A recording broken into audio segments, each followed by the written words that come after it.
Subscribe to our YouTube channel and press the bell icon to get the latest updates. Cyclone Amphan made landfall this week on Wednesday at about 4 p.m. near Digha in West Bengal. Digha is a small but a very popular seaside resort, and the cyclone has wreaked havoc in the region as expected. It was actually the deadliest cyclone produced in the Bay of Bengal in this century, so it has caused a proportionately high amount of damage. So far, at the time of shooting this video, only 12 deaths have been reported. But the damage to public property is insane. It's over 1 lakh crore rupees. In a live video telecast after the cyclone hit about 7 districts in West Bengal, the Chief Minister Mamata Banerjee said that she was shocked to see such extensive damage, and she used the phrase unprecedented scale several times during the session. West Bengal is actually a state that is impacted regularly with cyclones, and this was still an exception. She in fact even said that the damage from this cyclone is worse than that suffered due to COVID. My colleague Madhuparna Das has reported on this. Please do read her story for more details. It will be linked in the description. And then in Bangladesh, the damage is no less extensive.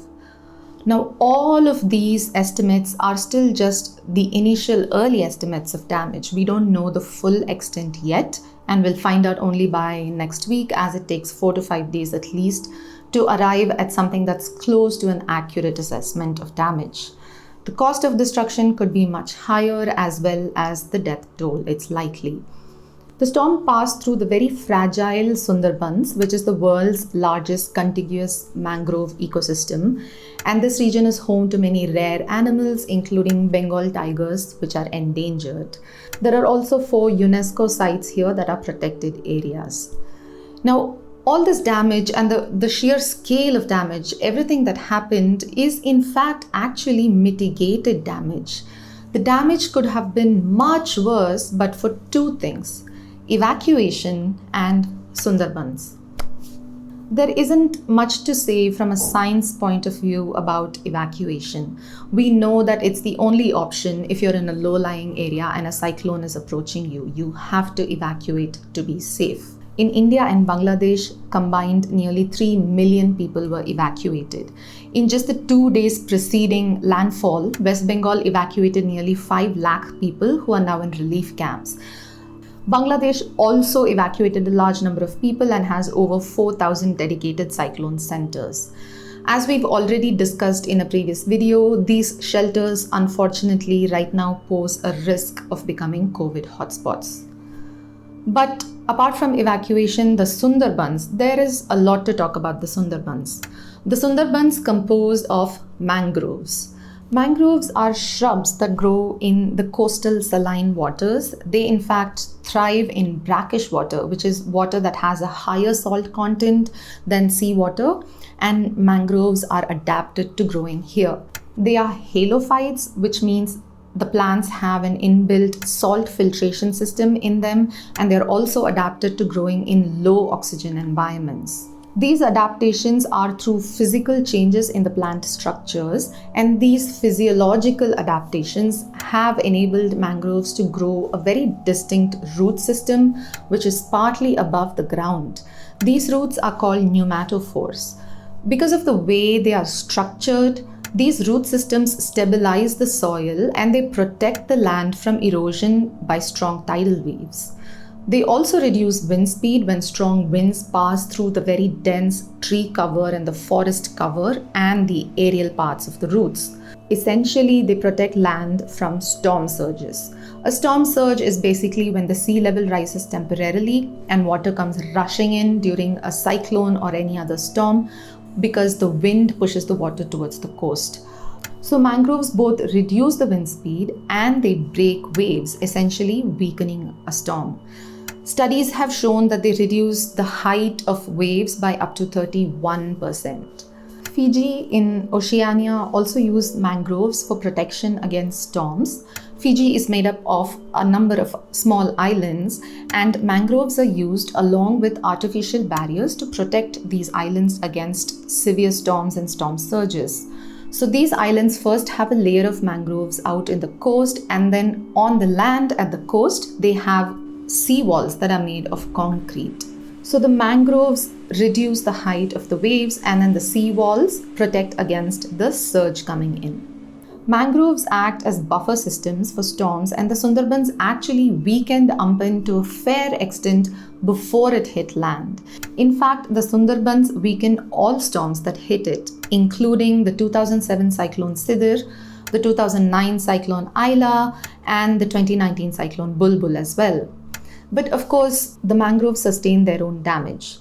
Sundarbans holds not just endangered tigers, but also critically endangered species like the hawksbill sea turtles and the terrapin turtles.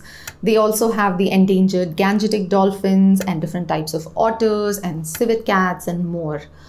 There used to be many more animals here as well in this unique system that are now extinct.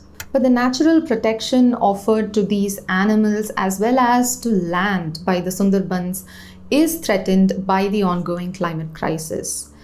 Not just Sundarbans, we also have cyclones that are intensifying because of the climate crisis, and we'll come to that in a minute. But Sundarbans is primarily affected by rising sea levels and change in salinity. Agriculture also has destroyed thousands of acres of mangroves since the 70s in just about 3 decades, and unsustainable shrimp farming has also destroyed the ecosystem. Additionally, there is a lot of polluted chemicals that are being dumped into the coast, and because of the unique root system adaptation, there is heavy accumulation of toxic heavy metals in the region too. Other effects of the ongoing global heating don't help.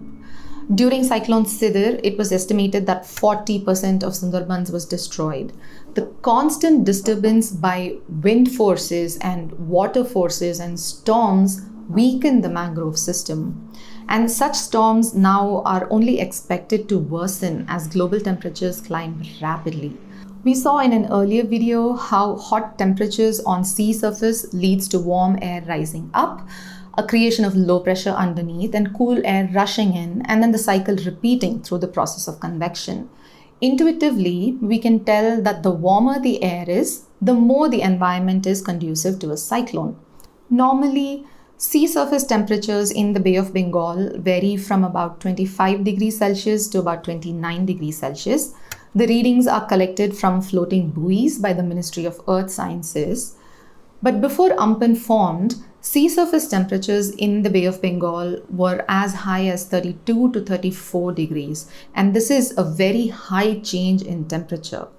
After Amphan formed as a tropical depression, as all other storms form, it went up from a category 1 hurricane. Hurricane and cyclones are the same thing, they're just called by different names in different regions. So it went from a category 1 to a category 5, the most severe form of it, in just 18 hours.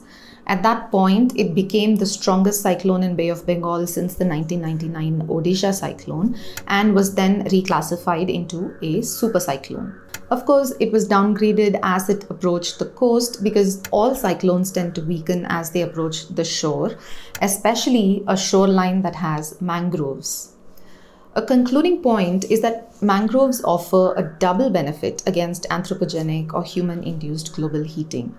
Of course, they protect mildly against extreme sea events, but in addition to that, they are also very effective carbon sinks. This means that they can sequester or store more carbon than other kinds of trees, thus reducing carbon dioxide in the atmosphere and mitigating global warming. This is Sandhya Ramesh from Bengaluru for The Print.